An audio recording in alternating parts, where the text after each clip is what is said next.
اینجا سایه ها سخن میگویند و خطوط حافظ رازها هستند. معماران راویان خاموش زمانند و هر نقششان پلی میان گذشته و آینده است. اینجا هر معمار روایتی دارد.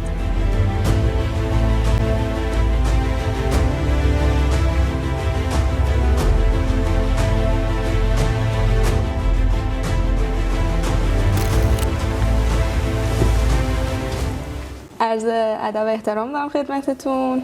اول اینکه تشکر میکنم که وقتتون رو در اختیار ما قرار دادین. قطعا تجربیاتی که شما دارید، مهارت‌هایی که دارید به نسل ما و برای شخص بنده میتونه خیلی مفید باشه. حتی از پاس کردن یه سری دروس توی دانشگاه هم شاید مفیدتر باشه. قطعا همینطوری خواهد بود. متاسفانه نسل ما الان داره نمونه هایی میبینه که حس و حال خوبی ندارن. با توجه به صحبت هایی هم که حالا با هم داشتیم، نسل شما و خود شما معماری کردید و آثاری رو خلق کردید که الان وقتی ما داخلش قرار میگیریم حال خوبی داریم، حس خوبی داریم، حس خونه داریم، حس مکان داریم. ولی متاسفانه الان معماران دارن چیزی طراحی میکنن، معمار که نمیتونیم بگیم، طراحان واقعا دارن آثاری رو خلق میکنن که اصلا حس خوبی نداره یا شاید به ظاهر قشنگ باشه و یه بار ما از جلوش گذری رد بشیم بگیم که خب چقدر این خونه قشنگه و دیگه تموم بشه، اصلا از خاطرمون بره. به نظرتون چه اتفاقی افتاد که اینطوری شد؟ نسل شما اینقدر آثار درخشانی رو خلق کرد، بعد اتفاقاتی افتاد، تغییر و تحولات و به این نسل رسید. بسم الله الرحمن الرحیم. شاعر میگه که این سقف پرمقرنس و این طاق زرنگار، جلوه زین باشد و ذاکر بدین شعار. هر هنر زیور که تو بینی در این جهان، هست ز عنایت خلاق کردگار. اون چیزی که امروز باش ما درگیر هستیم و معماری که از گذشته به ما ارث رسید و ادامه پیدا کرد، تکامل پیدا کرد تا به نسل ما رسید و ما هم همینطور به آینده یه سیر رو طی کرد. اگر دقت کنیم گذشتگان ما، معماران ما در گذشته، اینا نیومدن سر کوچه یا سر راه بشینن که برایشون آهن از فرنگ بیارن یا چوب از هندوستان بیارن. درسته.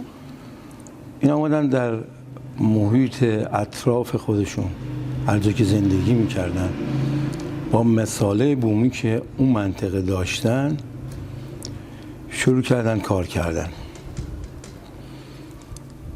دقت کنید میبینید آنچه مساله‌ای که مصرف کردن، شما میبینید با کاربندی، با یه مشگچ، چند تا شاخه نی و پیزور خار بیابون،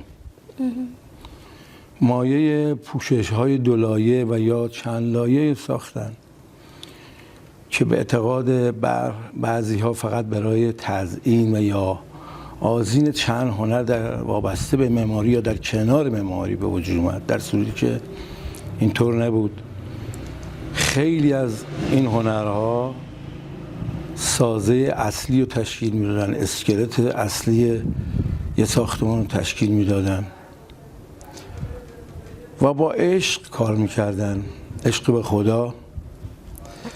و آنچه که مثل امروز ما دنبال مادیات نبودن، فقط صرفاً به خاطر هنر و به خاطر عشق به هنر کار میکردن.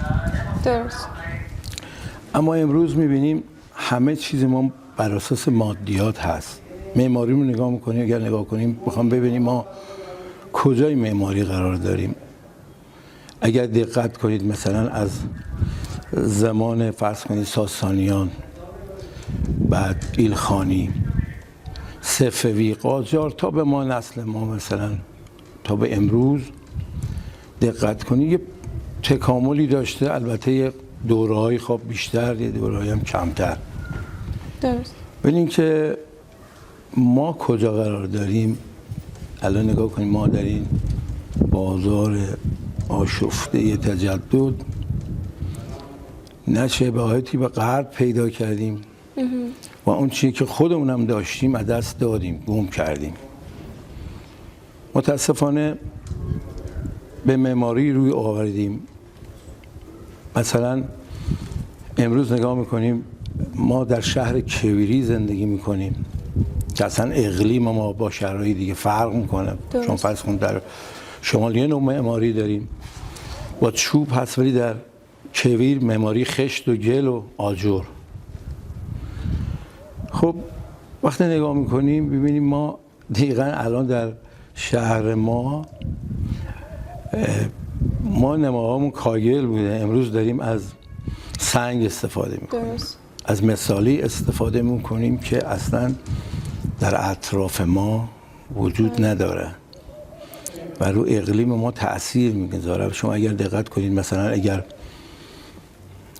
پشتبونهای کاگلی این قسمت رو نگاه کنید ببینید به اولین بارون یه ترکایی میخوره، انعطاف پذیره، یعنی کاگل خودش انعطاف پذیره. و اولین بارون ترکایی که میخوره دوباره ترمیم میشه و مثل یه ایزوله کار میکنه.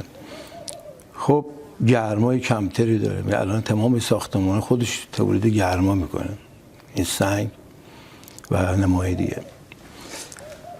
خب به هر حال یه سری مثال دیگه که داشتن، مثال این بود که نوع مثالی که کار میکردن، نوع بنا و کجا این بنا رو به وجود می آوردن. در واقع طراحان و یا معماران گذشته ما با تکیه بر 3 رکن: عقل، احساس و اشراق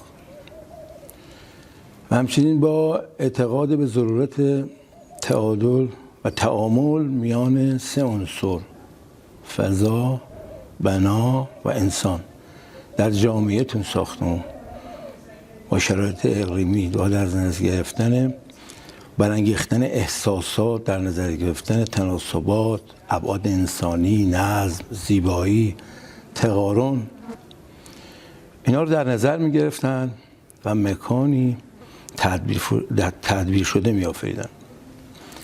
لذا همه چیزشون اگر نگاه کنید، دقت کنید، در یک مجموعه از مثلا شهرهای مثل ما، آبنبار، مسجد، حسینیه، تکایا. بعد اگر از بحث زلزله شناسی نگاه کنیم ببینیم ساختمان باید از نظر وزن یا جرم متقارن باشه، آسیب پذیرش کمتر هست. تمامی بنای سنتی ما نگاه بکنید، شما اگر یه پنجدری این طرف میبینید یا حداقل اگر اون طرف در بهش وجود نداره، آثاری از در یا شکل اون در قسمت قرار داره. و همچنین خیلی از بناهای اسلامی ما، مثلا مساجد ما، اینی که چرا اینا تا به این مرحله رسیدن، یه نمونه مصداق بارزش این بود که شما اگر یه دونه عزیز سردرها و یا مساجد سردر، مخصوصا سردر مساجد رو میبینی، نگاه میکنی یه جوک های فیروزه‌ای میبینی، 2 نبش هست، رنگ فیروزه‌ای هم داره. درست. یه شاید این قوس ها کاربندی، رسمی بندی، وقتی دقت میکنیم این قوس ها و منحنی های خوشایند که همواره خطوط سخت عمودی دیوارها را به سوی بالا و به سوی لایتناهی با هنرمندانه ترین صورت ممکن هدایت نمودن، همان نقش معنوی، احساس انسانی که کشش به سوی بالا و به سوی مطلق و بی نهایت از زمین سخت و بیروح بود. در واقع اگر در معماری نگاه کنیم می‌بینیم، اگر به یک گنبد نگاه کنیم می‌بینیم تمام قاعده ها به یک رأس ختم میشن. تو کاربندیان وقتی نگاه میکنیم، وقتی زاویه رو از یک نقطه پرگار تقسیم میکنیم، دوباره همون کاربندی سرهای تورنچا و شمسه به سوی یک نقطه نگاه میکنه. اونها یه جهانبینی داشتن، یه اعتقاد داشتن و هر مکانی که میساختن با اعتقادی که داشتن و در واقع در آخر هم که میگم همه قاعده ها به یک رأس ختم میشد، وجود خداوند تبارک تعالی رو میدیدن. به خاطر همین بود که هم بناهاش موندگار بود. در رک به رک آجرها نگاه کنی، عشق به هنر و عشق به خدا نهفته است. برای همین خاطر هم کاراش موندگاره. هر مثالی که کار کردن با شناختی که داشتن درست کار کردن. ما متاسفانه امروز فقط به دنبال اجرت هستیم، اصلا به فکر هنر نیستیم و متاسفانه یه نسل دیگه از ما مونده. این نسلم اگر تموم بشه دیگه واقعا هنرم، با این که حالا ما زحمت کشیدن اساتید دانشگاه و ما باشو همکاری داشتیم در زمینه‌های متفاوت، خیلی از هنرها تونستیم برسونیم به نسل آینده، ولی بازم خیلی هنوز جا کار داره و همینطور مونده. اگر شما نگاه کنیم مثلا تو همین معماری خودمون یه معماری برونگرا داشتیم در شهر ما، یه درونگرا، یه محله رو نگاه میکنی همه بناهاش، دیوارهای نماش هم همه یک شکل هست، کاگل، یعنی چیزی به عنوان منیت نداشتن، تکبر نداشتن. معماری برونگرا هم بود داشتیم. شما اگر نگاه کنید تمام ساختمان‌ها بجز مواردی مثل چارسوق بازارها ارتفاعش بلندتر از بقیه ساختمان‌ها بود، ولی همه از سطح افق در یک سطح بودن. درسته. لذا حتی درباره این که مسائل شرعی هم از هر نظر رعایت می‌کردن، حقوق همسایه، مخصوصا حقوق همسایه، الان ما مرتبه سازی می‌کنیم، همسایه بغلیمون هم ضعیف هست، دستور شرع از حتی اگه سایه هم به خونه همسایه افتاد باید رضایت اون حاصل کنیم. متاسفانه ما در امروز این چیزها رو نداریم، برای این خاطری که خب اعتقادامون هم ضعیف شده و ایمان قوی داشتن. بله، به هر حال اونا رابطه با خدا، نزدیک به خدا بودن دیگه، همه کاری، همه چیزشون به خاطر خدا بود و به خاطر خدا کار میکردن. درسته. در واقع میفرمایین که حکیمانه فکر میکردن، همه جانبه فکر میکردن، مثل الان بنده پول به قول خودمون نبودن. حالا ما اکثر طراحامون برای رفع نیاز مادی شاید اومدن، حالا یه رشته‌ای رو انتخاب کردن، حرفه معماری رو انتخاب کردن، الان دارن طراحی میکنن که یک کسب درآمدی صرفا داشته باشن، ولی اون موقع با عشق و علاقه اون کار انجام میشده، با دید بازی این کار انجام میشده. حالا به قول شما جهان بینی داشتن، حکیمانه فکر میکردن. به نظرتون مشکل از سیستم آموزشی هم نیست؟ یعنی ما مثلا توی دانشگاه صرفاً فقط یه سری مسائل تئوریک رو برامون بیان میکنن، هی تکرار میشه تا لیسانس رو میگیریم، بعد که وارد بازار کار میشیم حالا تازه انگار 0 کیلومتریم و اینکه باید تازه حالا کسب تجربه کنیم و وارد کار بشیم. کارفرماها شاید اصلا یه دانشجوی فارغ التحصیل رو قبول هم نداشته باشن به عنوان اینکه حالا بیاد یه پلانی براش بکشه یا یه خونه‌ای طراحی کنه. میخوام بدونم که اون زمان چطوری معمار میشدن، یعنی این روند آموزشه زمان شما چطوری بوده؟ این انتقال تجربه شاگرد استاد ارتباطشون چطوری بوده؟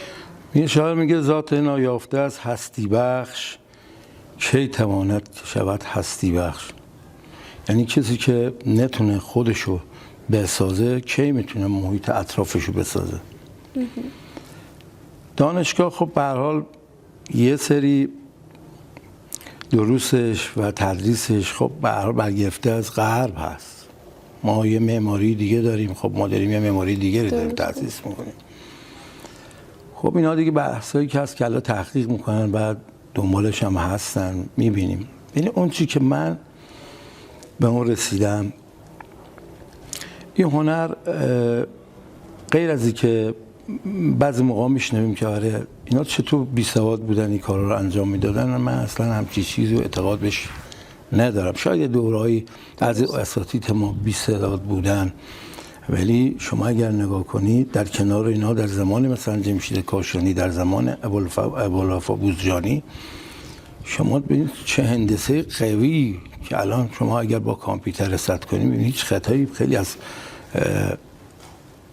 اشکال هندسیشون ندارن. راجع به همه چیزا بحث کردن. شما حساب میکنید زمان غیاث الدین جمشید راجع به مساحت مقرنس، احجام یا گنبدهای شلجمیر، با همه اینا بحث کردن و براش کار کردن. خب چیزی که امروز ما نگاه میکنیم معماری ما، اگه مثلا من خودم میگم تو خونه زندگی میکنیم سقفش 3 متره یا 2.80، یه لوستر هم آویزون هست، شب که میخوایم ما فقط همین لوستر میبینیم.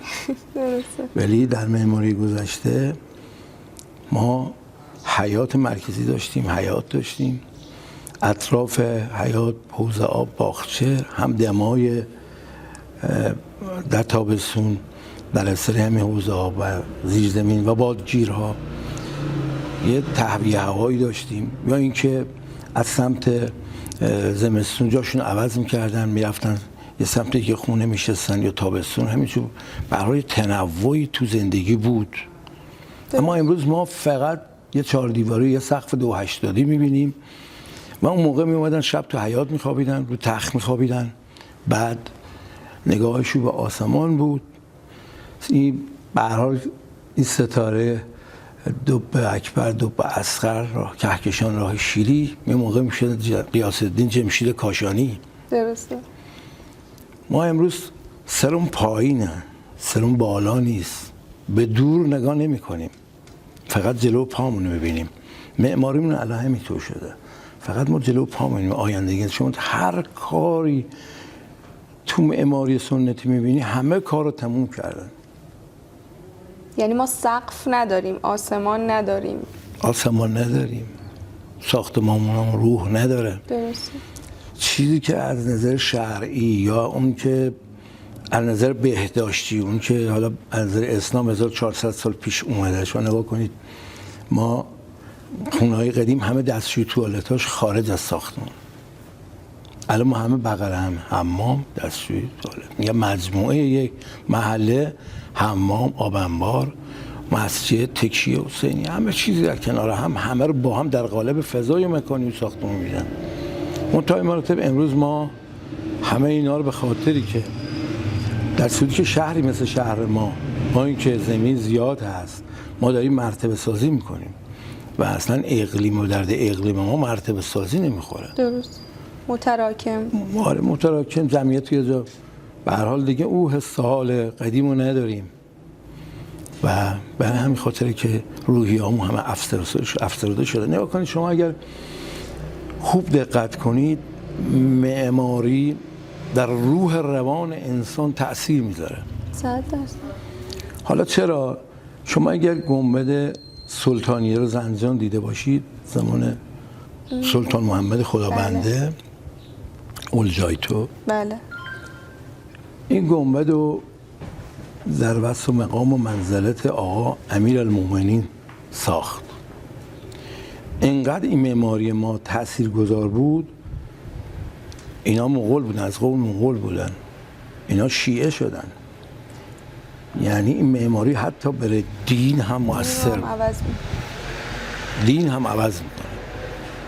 اومد اینجا و این گنبد سلطانیه 40 متر ارتفاع، تمام بناهایی که در گذشته ساختن، شما مسجد آقا بزرگ ما رو ببینید، این حجم گنبد و این مساله‌ای که اون ارتفاع کار شده و این وزن و جرمی که این گنبد داره، به هر حال اینا هم یه نیروهای بهش وارد شد، نیروهای جانبی، زلزله به اینا وارد شد، مقاومت کردن، یه دانشی هم اونا داشتن و کار میکردن.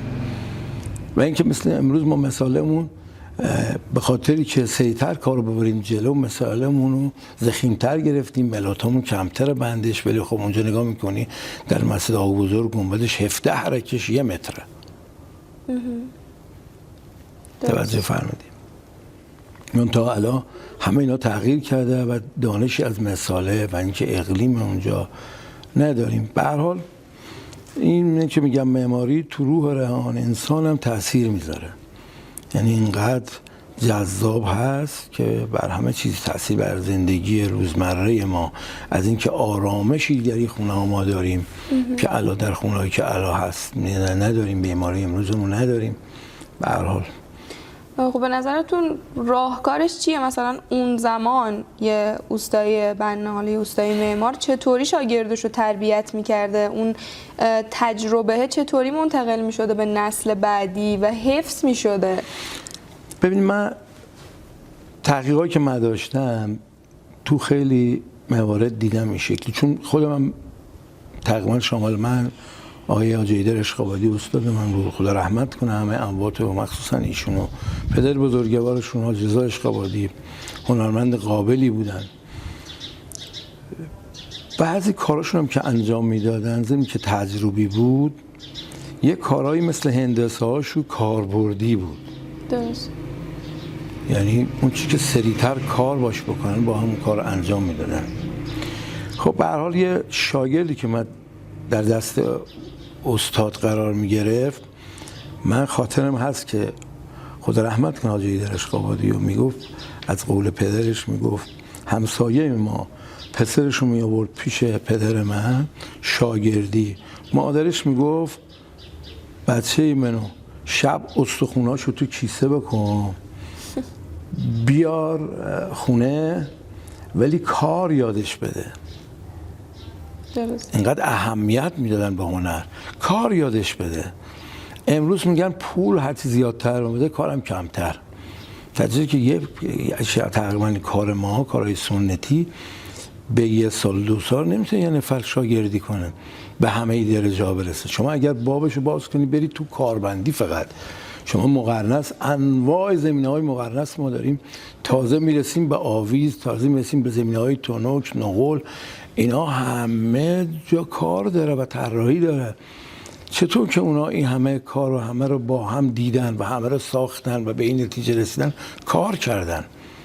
من دقیقاً این تجربه‌ای که دارم از آقای حاجی اشقابادی برای من تعریف می‌کرد، رو تمام بناها وقتی بیکار می‌شدن زمستون میومدن خونه حاجی رضا، یه طرحی از مقرنس ترسیم میکردن رو کاگل، بعد همینو میبردن باغ میشستن با هم، یه آبگوشتی هم با هم میپختن و با هم میخوردن نهارو، اون کارو میساختن، هم کنار هم کار یاد میگرفتن، هم هنر رو ترویج میدادن.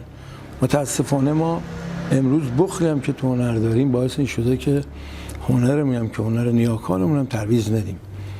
به هر حال حالا یه بخشش برمیگرده به عملکرد بعضی از به هر حال نمیتونم بگم قسمتو، مثلا خود ما جایی میان استفاده میکنن بعد همون مطالب خودمون رو برای خودمون بازو میکنن. به هر حال این یکی هم دیگه آره کم لطفی هستش. یعنی صرفا فقط حرف دیگه، حرف میزنن. بله، الان ما معماریمو همه در قالب، خیلی عذر میخوام، معماری امروزمون که فانتزیه. شما اصلا چسب سنگ میچسبونیم، با چسب میچسبونیم، نمامون رابیس میبندیم. خب اینا به هر حال توی اقلیم گرم میشه، ترک میخوره، حرکت میکنه، خب فرق میکنه تا قبلا.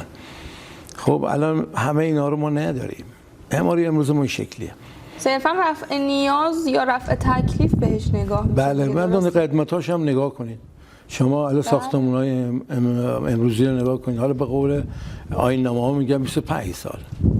درسته.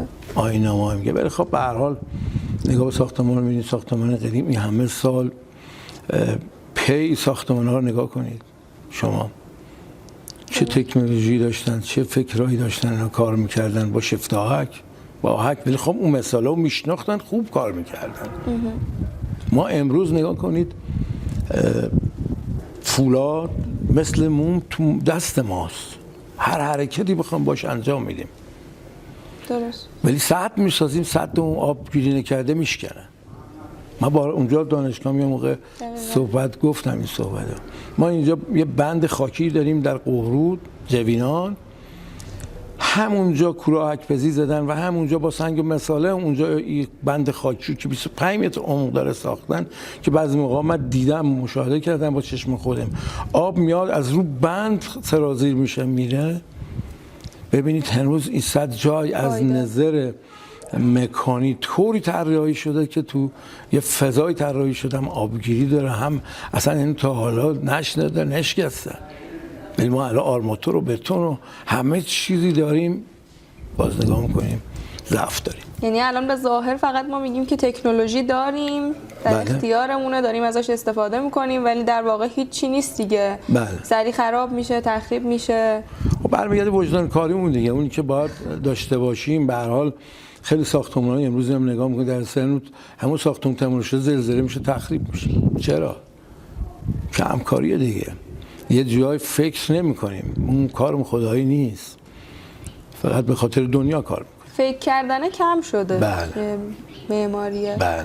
حالا شما خودتون چطوری وارد معماری شدین؟ اصلا چی شد که معمار شدین و حالا شدین الگوی نسل ما؟ ببین من اعتقادم این هستش که، ببخشید من عامیانه صحبت میکنم، خواهش میکنم راحت باشین. من اعتقادم این هست که اگر یکی بخواد دلش بخواد کاری انجام بده، یعنی اگه فردا صبح بخواد هواپیما بسازه، موتور هواپیما بسازه، بخواد انجام بده انجام میده. خواستن توانستن هست، همینه. من خیلی علاقه داشتم به معماری.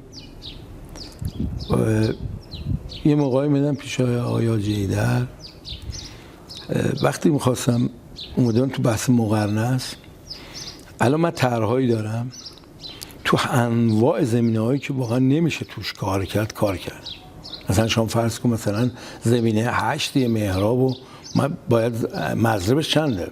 میشه 16، میشه 32، بعد به بالا، ولی من از 8 اردم به 24. درست دقیق. یعنی مقرنس طراحی شده از رو 8 به 24.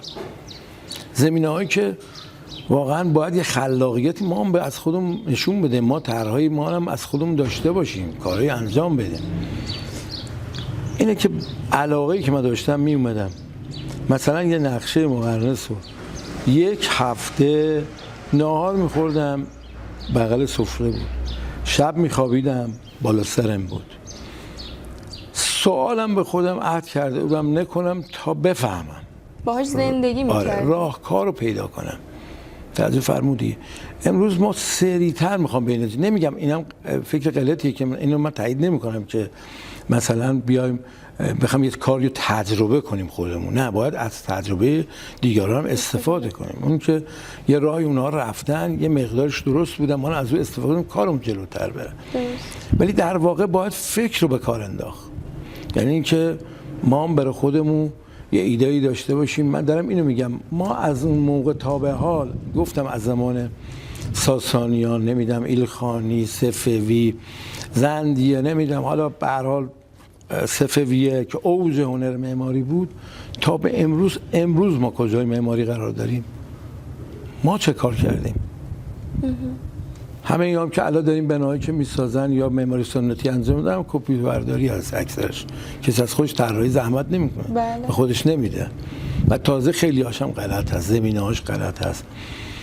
من بیشتر از این لحاظ که علاقه داشتم به هنر، مخصوصا مقرنس و اومدم جلو، تو همه زمینه‌ها کار کردم، هم کاسه سازی، هم یزدی بندی، هم مقرنس، هم رسمی که ابتداییش رسمی هست. اومدم جلو، به هر حال یه کارهای انجام دادم، یه طراحی انجام دادم، ولی خب خیلی زحمت کشید. توی زمینه‌ها کار کردیم.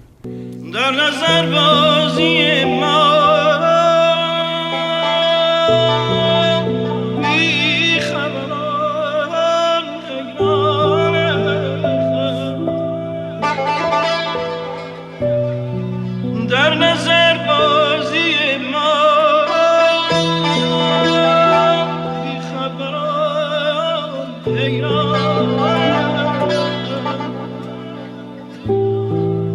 من چنینم که نمودم دگری شاندانه. شما اگر اینو من نگفتم و زینا سماء الدنیا به زینت الکواکب، یعنی ما آسمان پایین را به زینت ستارگان آراستیم. یعنی که گذشتگان وقتی نگاه به آسمان می‌کردن، تمام این مقرنس رو اگه نگاه بکنیم نشأت گرفته از طبقات آسمان. 7 آسمان شنیدیم که ما درسته اوردن رو طبقات آسمان مقرنس رو ابداع کردن. خب قرآن هم داریم میگه ما آسمان پایین رو به زینت ستارگان آراستیم. ما در قرآن داریم سوره نحل مال مورچه، نحل مال زنبور عسل. و اوحی ربک الی النحل، خداوند به زنبور عسل وحی کرد خونه دو در جاهای رفیع و بلند بساز. خدا برای همه راهنما بود، برای حتی برای زنبور عسل. خونه دو مسدس بساز، 6 ضلعی و مسدس بساز. چرا 6 ضلعی؟ و تشکیل شده از 6 تا مثلث متساوی الاضلاع و با درجه 60 درجه، زائیده شده انواع و اقسام گره‌های معماری کار برد. خب اینجا خدا به زنبور عسل میگه خونه در جاهای رفیع بلند بساز. همین تو سوره نحل یه جایی میگه به انسان میگه خونه تو 3 بک بساز. درست. منتها ما دور شدیم، فاصله گرفتیم. این عمقه رو نمیبینیم دیگه. بله. ساعتی فکر میکنیم. ساعتی فکر میکنیم. اگر ما واقعا دیدمون رو عوض کنیم، یعنی به قول امروزی ها عینکمون رو عوض کنیم، زاویه دیدمون رو عوض کنیم، برگردیم واقعا به اعتقادات مذهبیمون، قرآن، شما تمامی بناهایی که ما میبینیم، حتی این رنگا همه با ما حرف میزنن. تمام همه این رنگا برای ما پیام داره که اینا استفاده کردن. خب به هر حال اینا تاثیرگذاره تو زندگی، تو طراحی تاثیرگذاره. وقتی شما با یه اعتقادی میخوابی، از خدا کمک میگیری، خب به هر حال روز ذهنت بازتره و چون خدا پشت شما هست قطعا موفقی. فرمایشتون کاملا صحیحه. یعنی خیلی داریم سطحی به همه کارا نگاه میکنیم. الان جدیداً هم حالا توی فضای مجازی اینطوری ترند شده که معمارها میان میگن که ما داریم با معماری ایرانی کار میکنیم. ما از به اصطلاح کانسپتمون معماری ایرانیه، ولی معماری ایرانی چطوری؟ فقط قوسش رو میبینن، یعنی یه سری قوس میان ردیف میکنن. بله، اونم تازه صحیح هم نیست، اصلا درست نیست. بعد به بطن این معماری ایرانی اصلا توجه نمیشه. به نظرتون باید چی کار کنیم؟ مثلا من نوعی الان میخوام پا بذارم جای پای شما که اصلا نمیشه، یعنی من نمیتونم که به درجه شما برسم، ولی حداقل از اون نسل معماری شما و خود شما یه چیزی رو نشأت بگیرم، یه سرچشمه‌ای داشته باشم. چطوری میتونم این کار انجام بدم؟ ببینید تجربه و علم این دوتا با هم مکمله دیگه. به قول ما هر دو بال پروازه. اگر تجربه خالی باشه، علم نداشته باشی، موفق نیستی. و اگر علم داشته باشی، تجربه نداشته باشی، باز موفق نیستی. پس اینا مکمل هم دیگه. به نظر من محیط دانشگاه رو و دانشجوها رو واقعا تو بعضی از کارها که میبینم و ذهن بازی که دارم و تراوشاتی که اونا از ذهنشون هست و کلا نگاه کنید، هر چیزی جوانی خوبه. تو موقعی که جوان هستی تراوشات مغزی برای شما دست پیدا میکنی و خیلی چیزهای خوب میسازی. من دیدم دانشجوها واقعا با جابجا کردن بعضی از آلات، اشکال هندسی مثل گرا، ببینی یک اشکال خیلی قشنگتری ساختن، یه ایده های خیلی قشنگتری دارن. خب اینها رو باید چی کار بکنن؟ اینا رو باید دانشگاه یه محیطی واقعا به نظر من فراهم کنم. و واقعا خیلی از دانشجوام دوست دارن، یعنی واقعا حاضرن هزینه‌شو خودشون بدن. بله.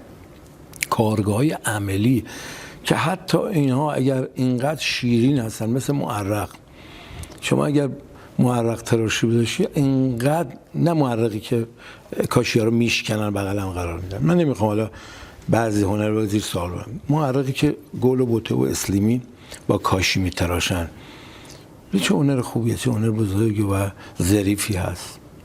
دائما با سوره قرآن مانوس هستی و خب خیلی هاشم حفظ میکنی. به هر حال اینو از دانشگاه باید شروع کرد و دانشگاه باید کمک بکنه و اساتید دانشگاه بیان به هر حال برنامه‌ریزی کنن و انشاءالله در آینده ما شاهد معماری خوبی باشیم و ما هم شاهد سبکی برای خودمون باشیم.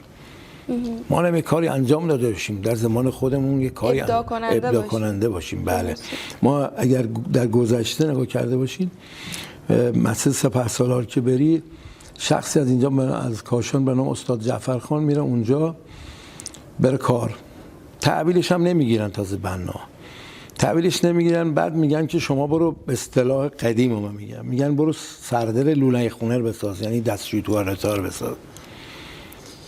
بعد میره اونجا یک کاری رو ابداع میکنه که الان هم هنوز هست، مدرسه شهید مطهری.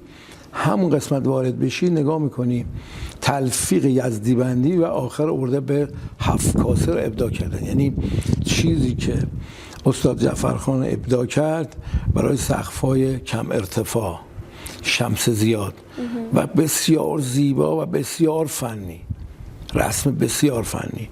خب یه ابداع بود دیگه، تازه تحویلش هم نمیگرفتن، اومدن یه همچی کاری انجام دادن. یعنی اون زمان معمار هم مخترع بوده، نوآور بوده، هنرمند بوده، پزشک بوده، روانشناس بوده، همه اینها با هم تلفیق میشده و میشده یک معمار. و من الان خودم به شخص فارغ التحصیل شدم، هنوز مقرنس مثلا از نزدیک لمس نکردم، یا چرا دیدم خیلی بوده ولی اصلا انواعش رو نمیدونم چیه، یا اینکه همون معرق. یعنی میدونین این علمم حتی کم شده. بله، ببین چون ما داریم نسلمون رو داریم از دست میدیم، یعنی اینام که اصلا بعضی موقع میگم شاید بعضی اساتیدم ناراحت بشن از این حرف ما تا زمانی به درد میخوریم الان که میتونیم راه بریم، چشمامو ببینن، یه هنری انتقال بدیم، الان به درد میخوریم. یه موقعی که دیگه پیر شدیم، دیگه چشمامون نمیبینه، دستمون میگیره، خوابمونم میاد، منو میارن حمایش، خوابیم از ما تجلیل کنید. تجلیل ما که کاری به تجلیل نداریم. این که فرمودید راجع به این که یه معمار در گذشته هم طراح بود، ببینید دقیقاً جمله قشنگی گفتید. یه معمار در گذشته هم طراح بود، هم مجری بود خودش، هم محاسب بود. امروز اینا از هم جدا شده، یعنی ما معمارمون جداست، محاسبمون جداست، هر کدوم میخوایم کار خودمون رو درست‌تر انجام بدیم. هیچ موقع اینا با هم قرار نمیشه. مثل یه کاری میخوای مرمت کنی، یه دوره‌ای امروز میخوای 50 سال یا 100 سال پیشو مرمت کنی، هیچ وقت دو تا حس رو نمیتونی با هم داشته باشی. اون یه حسی توی زمانی دیگه، ما امروز توی حسی یه زمانی دیگه هستیم. بنابراین اونها اگر میومدن طراحی میکردن، مثلا فرض کن ابتدا وقتی میخواستن یه هشتی رو بنا کنن تا کاربندی آخر کار رو میدیدن، اونم طراحی میکردن. خیلی جا اصلا جرمی زیادی نذاشتن به بنا، یعنی چسبیده به بنا با همون سقف کاربندی کرد. دیده همه جانبه بوده همه دیگه. جانبه. بله، حتی سبک سازیشون، صندوق‌ها رو نگاه کنید، تمام سقف‌ها که می‌خواستن ساخت کنن صندوقه می‌کردن، هم بره گرما و سرما.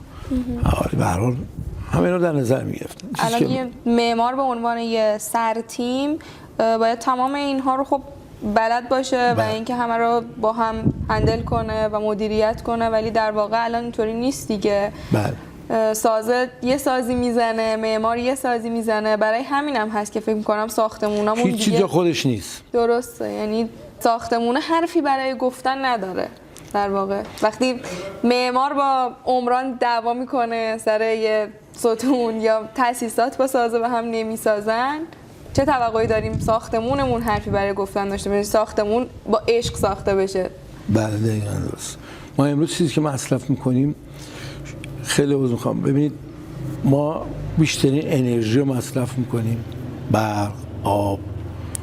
اونا برق که نداشتن، مجبور بودن از بادگیرا استفاده کنن، از فضای استفاده کنن مثل حوضخونه ها. همه فضا ما خب به هر حال ما توی خونه ها زندگی کردیم، یعنی ما قشنگ نسل قبل رو میبینیم، زمستونش رو دیدیم، بهار رو دیدیم، پاییز رو دیدیم توی خونه ها. خب خیلی متفاوت زندگی با زندگی امروز. به هر حال این چیزی که ما بهش رسیدیم، من اینو میگم چطور که اینا این همه فعالیت کردن، این همه هندسه رو نگاه میکنی اون زمان 800 سال پیش، 1000 سال پیش کار کردن و بهش رسیدن و در اختیار ما گذاشتن. ما دیگه دنبال نمی‌کنیم. ما چیزی نداریم که در اختیار آینده‌مون بذاریم. به نظرتون آینده معماری ما چطوری میشه؟ یعنی این نسل شما بهشون خوشبین هستید؟ نه من خوشبین نیستم، به خاطر چند تا موضوع. یک دیگه استادکارانی که کار میکردن بچه‌هاشون جایگزینشون بودن، بچه‌هاشون هم میومدن تو اون رشته کار میکردن. منتها امروز ما دیگه اونو نداریم. اکثرا بچه‌های ما دانشگاهی هستن، دیگه کسی نمیاد توی خاک و خل کار بکنن. اینه که کم کم نسل که از بین میره هنرم دنبالش میره. تجربه و علم سینه به سینه منتقل. شما توی کاشی‌پزی نگاه کنید، تو کاشی‌پزی همین که شهر ما یه زمانی مرکز کاشی‌پزی بوده، سفالگری بوده، موسیقی همینجور، تمدن بشری. ولی خب به هر حال این شکلی شده. اگر بخواین یه راهکاری بدین یا یه نکته‌ای داشته باشین برای نسل ما حداقل یا آیندگان، چی هستش؟ به نظر من اینا فقط با تربیت میشه انجام بشه. شما اگر یه انسان رو درست تربیت بکنی خیلی جاها یعنی تأثیر گذار هستش. هنرم همینطور هست.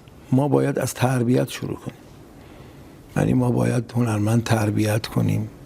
معماریمون همینجور، همه کاری میگم که در اختیار ماست، ما راحت تریدی میکنیم، سه بعدی میسازیم، همه چیز اونجا که درکش نداریم راحت‌تر میفهمیم. ولی اون معمار گذشته شما اگه مقرس نگاه کنید، اون لیوانای قدیمی دیده بودی که 3 طبقه بود داخل هم فرو میرسید. بله. مقرس هم تشبیه کنی همین شکله. وقتی رو پلان قرار میگیره شما فضاشو نمیبینی، که حجمشو نمیبینی. وقتی باز میشه حجم میبینی. این خیلی مشکل بره یه شخصی که بخواد همه اون کار و حجم و تشخیص بده. ولی در هر حال این قسمت از کار رو باید حتما آموزش داده بشه و حتما باید روش کار بشه و برسیم به اون نقطه انشالله. دوباره ما هم مثل گذشتگان و اثاری از خودمون به جا بذاریم که به نرد نسل آینده بخورن.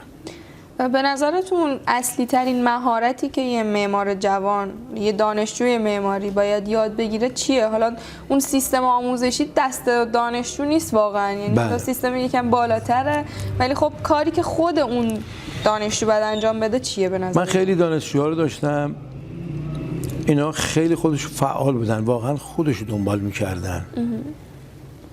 صرفا به اینه بودن که دانشگاه حالا وایسن اونجا چیزی بگن بهشون یا برید کار انجام بدید. خودش اومدن دست به کار شدن و دنبال هنر رفتن و کار بلد شدن، واقعا کار بلد هم هستن و خوب یاد گرفتن.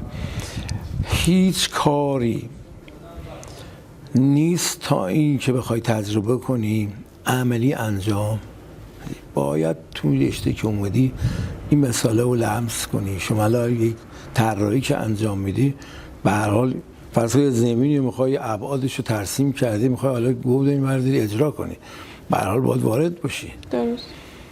این که تمام این تجارب همه با تجربه به دست میاد. با تجربه هم که هست که مت آموزش نه به صورت که بری حالا بخوای و هم عمرت رو بذاری، نه، به هر حال سوال کنی، بری دنبال کنی تا بهش برسی. در واقع باید سر نترس داشته باشن، برن توی دل کار. بله. متأسفانه حالا یه خورده کم همت شده، دنبال کارا نمیریم، فقط دنبال کارهایی دوست داریم راحت باشیم، راحت طلبی بیشتر دوست داریم. اگر ما بریم دنبال واقعا به این نتیجه میرسیم و من آینده خوبی میام، چون واقعا ایرانی‌ها آدمای باهوشی ان، مردمان باهوشی ان، مخصوصا مردمان کویر. درسته. آره، اگه دنبال کنن به چه خوب میرسن انشالله که من واقعا لذت بردم از مصاحبت با شما. حالا یه سری گفتگوهای جدیدی داشتیم با هم دیگه، من که دوست دارم ادامه داشته باشه ولی خب یکم زمان کمه. ولی اشاره به این که معمار باید حکیمانه فکر کنه، باید با معرفت باشه، همه جانبه فکر کنه. به نظرم نتیجه خوبی بود از این گفتگو. امیدوارم که بقیه هم معنویات سرمنشه زندگیش باید معنویات باشه. اگر نه معنویات نباشه اصلا نمیتونه موفق باشی. یعنی در واقع ما معماری رو انجام بدیم که اون شخص وقتی داره استفاده میکنه به کمال برسه. بحثم. ممنون از این که وقتتون رو در اختیار ما گذاشتین. خواهش می‌کنم. امیدوارم که خدا حفظتون کنه واقعا برای ما. نسلی هستین که یک میراث ماندگارید برای ما. خواهش. تجاربتون یک گنجه و امیدوارم استفاده کنن واقعا ازش. انشالله وجودمون مثمر ثمر جامعه باشه و واقعا این عمر و زندگی که ما داریم تأثیرگذار باشه در واقع درباره هنر برای نسل آینده. به هر حال اونم استفاده بوده و خواهد بود. خیلی ممنونم ازتون و تشکر. خدا حافظتون باشه و نگهدارتون. سلام. خب چیکار کنم؟ خوبه.